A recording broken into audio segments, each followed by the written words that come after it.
Ladies and gentlemen, a lot has been happening in the Formula One world here in 2025, both on and off track. I'm filming this after the Las Vegas Grand Prix, so if you know the drama that followed that race, then you know. But one of the most important things over the last few months, in my opinion, has been the partnership between Williams Racing, my favorite Formula One team, and Undone Watches out of Tokyo, Japan, or more specifically, out of Hong Kong. And that's kind of an unfortunate thing, but if you're unfamiliar with Undone Watches like I was when I heard about this collaboration with Williams Racing, they are a watch company based out of Hong Kong. However, they've had a footprint in Japan since 2018, and they've kind of put this front out there that they are a Japanese watchmaker. And while you can technically say that, it's not entirely or realistically true. The watches appear to be assembled in Hong Kong and shipped out of Japan to maintain that front. And we've seen this with other companies that come out of Hong Kong like Spinnaker and Aviate. However, they do actually ship their products out of Hong Kong most of the time. I actually have a video on my channel talking about whether or not Aviate watches are worth it. Spoiler alert, I do believe they're worth it. They're using cheap movements and cheaper materials. However, they're very reliable, mass produced, and typically out of Japan, so that you can't say it's a cheap watch using a Chinese movement. They are actually worth the money. However, Undone seems to be going down the same path as them, where they rely heavily on collaborations to get their watches sold. It seems as if they'll partner with any respectable IP that has any name value. So when I seen that they were partnering with Williams, I got excited but also nervous as soon as I found out the structure of the company being based out of Hong Kong, because Formula One has this air of status and money and things like that. So a lot of Formula One merch, and especially watches, are not very affordable. I would say one of the most well-known affordable watches in Formula One is the Tag Heuer Formula One, which you can find secondhand for under $1,000, but they are quartz powered, and a new one is going to run you anywhere from $1,200 up to $10,000 for the special editions. It's a whole rant I could go on, because I think that Tag Heuer is absolutely robbing people at that price just based on name value alone. Maybe I'll make a whole nother video about that. But when I seen that we were getting two watches from Undone with a Williams partnership at a lower price point, under $1,000 a piece, for a quartz option and a mechanical option, I got very, very excited, but also very, very nervous that the quality might not be there. While I really do appreciate my Aviate watch, and I do think it is worth the money, it's not necessarily the greatest quality watch, and I was really hoping that wasn't going to be the case with Undone, considering it seems like they're following the path of these other Hong Kong watchmakers to a T. However, I want to go ahead and show you guys the watch. I ordered the quartz version, which comes in at 60,500 yen, and at the time, translated to USD with the yen rate, that was $380. Thankfully, they did offer free shipping, because the watch came out of Tokyo and I actually live in Japan, in Okinawa. However, I couldn't have it shipped directly to me because I don't have a Japanese address. So the watch actually had to go all the way to the United States, and I had to have my parents ship it all the way back to Japan for me. So thankfully the shipping was free to get it there, and I of course paid to get it here. But the watch did show up. I've been wearing it for the last few months, and let's go and switch to a better camera on the table so I can show you guys the Williams collaboration with Undone Watches. All right, ladies and gentlemen, here we are with the Carbono from Undone and Williams. The reason it's called the Carbono is because the two drivers for Williams Racing, being Carlos Sainz and Alex Albon, they've been given the nickname of Carbono, and you immediately see hints of the drivers within the watch. Both of these subdials are dedicated to either driver. The one on the left being Carlos Sainz, with that yellow and red colors that he tends to run on his helmet because he's from Spain. Alex Albon typically runs a pink and blue helmet, and you see that in this subdial here. There are also some other little features. I'm not sure if you'll be able to see it, but the driver numbers 55 and 23. Here at the 23-minute mark, we have this little marker, and it's outlined in pink for Alex Albon. And then up here for Carlos Sainz, number 55, that one is outlined in a shade of red, or yellow, I apologize, outlined in a shade of yellow. I'm not sure how well that will show up on camera, but there are some really cool dedications there to the drivers in this dial. Now, for the rest of the dial, incredibly, incredibly satisfying to look at. We have the carbon fiber, of course, which takes up a majority of the dial. The Williams Racing logo, top dead center. And then you get this semi-translucent blue in there. I'm not sure, again, how well you'll be able to see it, but you can actually see down into the movement ever so slightly through that. And I think that's a really nice touch. And we also have the date complication here at the bottom that is also in that pink color. Again, very, very nice to look at. Overall, a really, really nice dial that doesn't do too much, but it also does just enough to hint at that, Carbono inspiration that they're taking and have some call outs to the drivers. Now, as far as the case, it is stainless steel, and it's a very, very good quality stainless steel. With some stainless steel watches that, kind of mark up easily, get dirt, show a lot of fingerprints and things like that. And as you can tell, I've worn this watch quite a bit, and there are very few, if any, marks on this case. Very, very good quality watch. Now, the lens is a sapphire lens with what's supposed to be an anti-reflective and anti-glare coating. However, that's not really the case. As you can see, you're seeing a ton of reflections in this. And when you're out and about, same thing, a ton of, glare and reflections come off of this lens. Not a bad thing, because the lens does appear to be a really high quality lens. I'm really, really rough on my watches. Even ones with sapphire lenses will have marks and scratches all over them. The cases tend to get marked up. I work on my car a lot. I do a lot of random stuff, and I oftentimes forget to take off my watch. So a lot of my watches are prone to a little bit of damage. However, this one has held up very, very well. And overall, I'm really, really satisfied with the quality of the materials. Moving over to the side, we have a screw down crown, which is obviously a really nice feature, the $380 price mark. But these pushers, and something I haven't really seen, I don't think I've actually seen it ever, these pushers are also screw down so that you can't accidentally activate the chrono or anything like that. Really, really nice touch, and it just kind of gives it a little bit more of a premium feeling.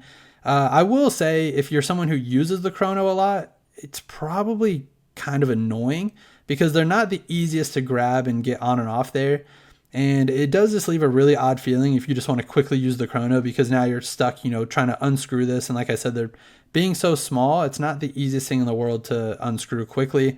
Moving on to the strap next. It is a rubber strap, which I'm not a huge fan of. However, it's executed well here. There isn't too much going on in the back of the rubber strap, so it doesn't feel bad on wrist. However, the big thing I'm worried about with rubber straps is, whether or not they're going to hold up to the test of time. This one does feel like a pretty good quality. And then the other thing is that I tend to sweat a lot with watches that have a rubber strap. I know that's kind of a gross thing to say, but let's be honest, it happens. I live in Okinawa. It's very humid and very hot here. So anything with a rubber strap or a big burly strap, I'm going to sweat underneath it. And I have a Bulova Marine Star that is on a rubber strap, and that thing is crazy. Within 30 seconds of being outside, there is a ton of sweat underneath that strap. I apologize because it's kind of gross, but that doesn't necessarily happen with this one. There is some, that builds up under there after a few minutes, but it's not unbearable. And thankfully, they made the strap very easily, swappable. Perfect strap to be able to swap out, 22 mil, so a ton of different options, NATO, whatever you want to throw on this to make it, look really good and get away from this rubber strap. With that being said, let's move on to the case back. And one thing I forgot to mention at the beginning of the video when I was talking about Undone Watches is, while they are like other Hong Kong companies chasing a ton of collaborations, their big twist on the market is that they allow customization on all of their watches. And that is a really, really cool feature. You don't typically see that with a lot of big brands, allowing customers to customize any part of the product and make it personal. But Undone Watches does allow that. They give you a couple of different helmet options to choose from to put here on the back. I chose one that's very similar to Alex Albon's helmet because he's one of my favorite drivers, and I like to represent. Some of the other helmet options just really weren't for me. And they also allow you to put your initials and choose a race number. So I threw my initials on there. 79 is what I use on, all my sim racing and everything like that. And very, very nice touch. Adds a little bit of customization, kind of hurts things like resale and things like that. But, if you ever want to move on from a watch, I guess this isn't, one that you want to buy. So this is kind of one you're going to have to hold on to, or find someone who doesn't care that it has your initials or some random initials that you decided to throw on there. With the rest of the case back, you can see that it has, a nice semi-translucent case back. It's obviously open, however, it does have that heavy blue tint on it, so you can't see through it super well most of the time. You can see through it pretty well here with this light. However, with it being a quartz movement, it's not like it's an absolute looker. The VK64 mechanical quartz movement that this has isn't, the worst one to look at. It's mostly a giant metal cover that you're looking at here with the battery down here. But it is nice to be able to see it. And like I said, there's some semi-translucence here on the dial as well, so you can see down into the movement. It's, like I said, it's not a absolute looker, but it's not one of the worst quartz movements that you can take a look at. A really, really nice touch. And overall, I think this watch is really good quality. One of the biggest things that I harp on this channel is value to money. Are you getting a good value from the watch for the amount of money spent? And like I said, this is a $380 watch. There are a ton of watches at that price point that are probably better, a bunch of watches that are also worse. The movement in this, like I said, it's a VK64. It's a Japanese-made movement. And as I said with watch companies like this, they tend to keep the movement pretty cheap, however, very reliable, so that people are getting, a good movement, a good watch, and you're not really breaking the bank. However, they're still going to make their money. The VK64 can be had for, anywhere from $18 to $35. So at most, you're getting a $35 movement and a $380 watch, which kind of leaves the rest of that, $345 to be made up with the stainless steel case, these nice screw down pushers, the sapphire lens. And ultimately, let's be honest, it's the Williams branding that gets it done. That's where a lot of that money is coming from. And the fact that, not only did they get the collaboration, but they also got the rights to be able to customize it. And it has the Williams logo there with the customization. So that is a really nice touch. It's not something you see very often. And for $380, I do think it is a pretty good watch, especially in the Formula One space where, like I said, a lot of merch and watches especially are very, very expensive. I think that they entered the market at a nice price point at $380. It's affordable for a majority of Formula One fans. You could save up for it. If you're used to buying Formula One merch, this isn't out of the realm of possibility for Formula One fans. And I think they got into the market at a nice price point, like I said. A very, very good quality watch. I want to take a quick look at the box because it's not just the watch, it's an overall presentation that you get. And fortunately and unfortunately, the box is really nothing special. You get this nice, Williams art on there with the Carbono, all of the logos and things like that from the team. Unfortunately, one thing that I despise really is that this art isn't actually on the box. It's of course just a slip cover over the box, and the actual box itself is just a plain black undone box.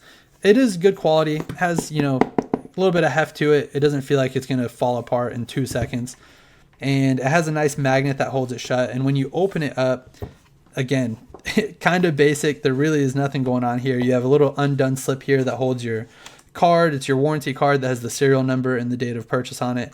It is a really, really nice card. I mean, they're not skimping, but they're not, giving you a ton of stuff. The watch, when you open the box, is just right here in the center display, and that's it. A little bit of foam. The watch is down in there. There's no extra straps, no extra gimmicks, nothing like that for $380, which I didn't expect there to be anything going on with it. But it is a little bit of a letdown that it doesn't at least include, a NATO style strap or an alternative to this rubber strap if you're not a fan of that. However, like I said, it's 22 mil, easily replaceable, and there are a ton of affordable options out there to liven this watch up if you're not a fan of the rubber strap. But I do think that this is a quality watch. The other version of this watch is actually called the VK47, and it's a little more based on the actual car itself. Has a lot of hints, to the design architecture and things like that on the actual Formula One car. The lume on that watch is very, very beautiful with the giant Williams logo right in the center. The lume on this watch is very nice. All of these little markers here around the edge of the dial have a good lume on it, and the hands have a really nice lume. And these little markers here for each of the drivers inside the subdials, they are like a very much a neon color, and when they get a little bit of light on them, they do have a little bit of glow as well. I wouldn't call it like a full-on lume, but more if you just have a little bit of light on it, that neon effect really takes over and it gives it a really, really nice look. However, it doesn't really compete with the lume on the FW47 watch. The FW47 watch comes in around $800-900 American, depending on the rate. However, you are getting an automatic movement. It has a Miyota 9122 automatic movement in it. Again, a very, very nice movement, but not one that's going to break the bank. So a lot of that money is coming from the fact that you're getting a nice open case back with quality materials. And ultimately, again, you're paying for that Williams branding in the watch and the fact that it has some accents and stuff from the car, like the wheel covers and things like that in those subdials. Very, very good looking watch. And overall, super excited that Williams has partnered with a watch company that's providing us customizable, affordable options for Formula One fans. That is going to do it for the review of the Undone Williams collaboration of the Carbono. Like I said, the FW47 is the mechanical version that's a little bit more expensive. I didn't feel comfortable spending the money to actually get that watch to review it. I obviously pay for all of the watches that I review on my channel because I'm small, and ultimately I want to be unbiased. Even though Williams is my favorite team, I was very nervous about this watch coming out with it being a Hong Kong company and everything. The same stuff I've said a million times. I really want people to get the best value for their money spent. And while I do think $380 is a little steep for what you're getting, the fact that we finally have an official Formula One licensed product coming out for $380 that has some nice quality, bits on it, nice stainless steel case, things like that. I'm really, really excited. I'm glad this option is out there for people, especially Williams fans, but overall Formula One fans. I think this would be a great purchase for anyone who just wants a Formula One related watch to wear out and about. $380 isn't going to absolutely break the bank for most people, and you're getting a pretty good quality watch for that price. Listen, I would appreciate if you guys could like the video, leave a comment down below what you guys think of the watch, or you like it, you hate it, if you prefer the mechanical version, or if there's any other Formula One watches out there that I don't know about, please leave a comment down below and let me know. Starting December 1st, if you're like me and you're really interested in value for cost, starting December 1st, I'm going to be breaking down every watch in my collection every single day throughout as long as I can go throughout the month of December, hopefully making it to Christmas. And I'm going to do a quick review and breakdown of cost to value on every single watch in my collection. And I'm going to be ranking them, on a chart of what I think is the best value for your money that I have in my collection. So if you're interested in that, please subscribe, keep an eye out. Like I said, starting December 1st, those videos will start coming every single day until we have made it through every watch that I own. But like I said, guys, thank you for coming by. I hope to see you in the next video.